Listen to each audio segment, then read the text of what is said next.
Welcome to my channel.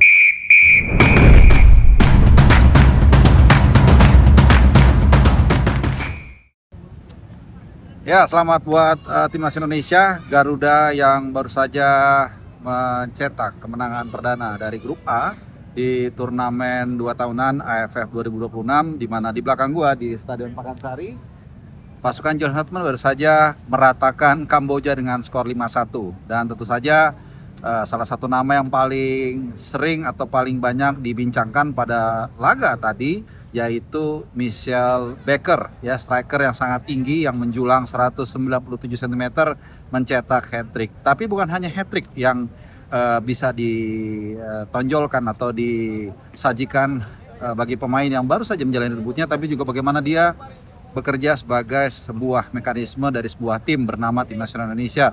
Dia juga menghold bola, dia kemudian juga membuka ruang, kemudian memantulkan bola, dan tentu juga 3 gol yang dicetak sangat luar biasa, baik dari kaki dan juga kepala. Terutama salah satu golnya ketika dalam sebuah skema serangan balik dia langsung cepat, dia mengambil posisi sehingga dengan timing yang pas dia langsung men-tap bola dan membuat dia mencetak gol kedua, dan selanjutnya tentunya ada 3 gol yang diciptakan. Tentunya selain Michel Becker juga yang menjadi pemain terbaik di laga ini, juga ada Sandy Walsh yang tentunya ini menjadi gol ketiga dia, ya, karena 1 gol diciptakan di Qatar tahun 2024 saat kita kalah dari Jepang 3-1 di partai terakhir di babak grup saat itu. Kemudian 1 gol lagi diciptakan di partai perdana kualifikasi Piala Dunia round ketiga di Jeddah, tepatnya di King Sport City Stadium di Arab Saudi.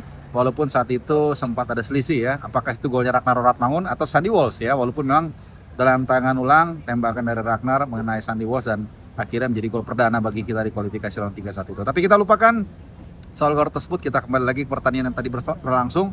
Tentunya juga selain hat-trick dari Michel Becker, kemudian ada gol dari Sandy Walsh, dan juga tentunya ada gol juga dari Jens Raven. Jens Raven ini pemain yang masuk di babak yang kedua dan kemudian juga mencetak gol perdananya bagi tim nasional senior. Jadi banyak yang menjadi perdana di pertandingan yang baru saja berlangsung. Yang pasti tentunya dengan kemenangan 5-1 ini saat ini Indonesia menapaki anak tangga yang sudah begitu lama ingin digapai sejak tahun 96, seperti ada tagline di bibir lapangan, Celebration 30 Years of AFF Cup, ya. Ini tentunya satu trofi yang membuat kita selalu gundah gulana. Tiap kali turnamen atau gelaran ini digulirkan, kita selalu berdiskusi, selalu berdebat apakah perlu atau tidak. Tapi saya pikir dengan skuad kita yang sangat kaya, meskipun tanpa Jay Itzes, tanpa Khalif Verdong dan beberapa pemain yang merebut Eropa, ya, even tanpa Justin Hubner yang coba, ya, kita minta untuk bergabung, gue pikir tim kita sudah sangat kuat. Meskipun sekali lagi this is just a start, ya, it's a good start.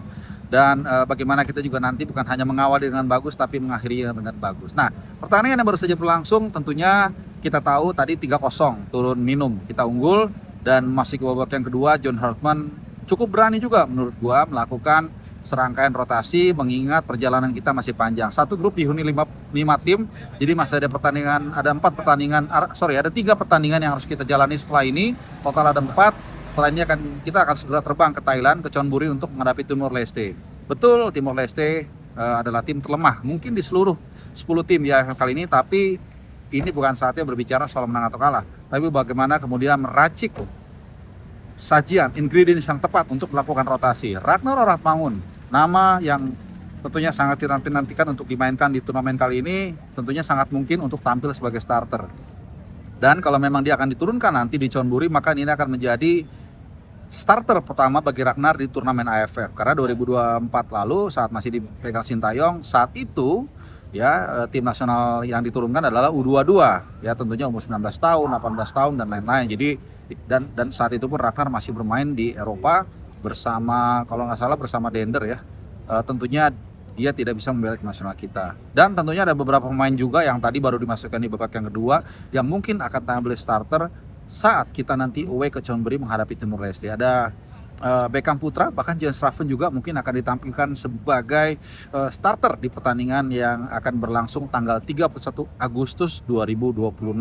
Nah, Dengan asumsi kita tentunya di atas kertas bisa memenangkan laga tersebut, maka pertandingan yang juga akan berlangsung di tempat ini tanggal 3 Agustus kita akan kembali bertindak sebagai tuan rumah menjamu Vietnam. Ini sangat genting dan sangat penting untuk kita menangkan. Kalau kita bisa merebut 3 kemenangan dalam 3 laga awal 9 poin, maka pertandingan away ke Jalan Besar Stadium tanggal 7 Agustus menghadapi Singapura tentunya ini akan lebih nyaman dan tenang kita jalani, dan kita tidak perlu lagi harus menunggu sampai detik terakhir karena kita sudah memastikan 1 tiket ke semifinal kalau kita bisa merebut 9 poin di 3 laga awal. Meskipun nanti tentunya hitung-hitungannya harus akan menentukan siapa juara 1, siapa juara 2, karena ini akan nanti menentukan lawan kita di semifinal. Karena juara grup A akan bertemu dengan runner up grup B, dan runner up grup A akan bertemu dengan juara grup B. Nah, ini sangat menarik teman-teman. Yang pasti suasana di stadion tadi sangat meriah, tidak full house memang, tapi mungkin nanti akan gue insert sekitar 20.000 lebih penonton memadati dari mungkin sekitar 28.000 kapasitas dari Stadion Pakansari. Jadi kurang lebih 2/3.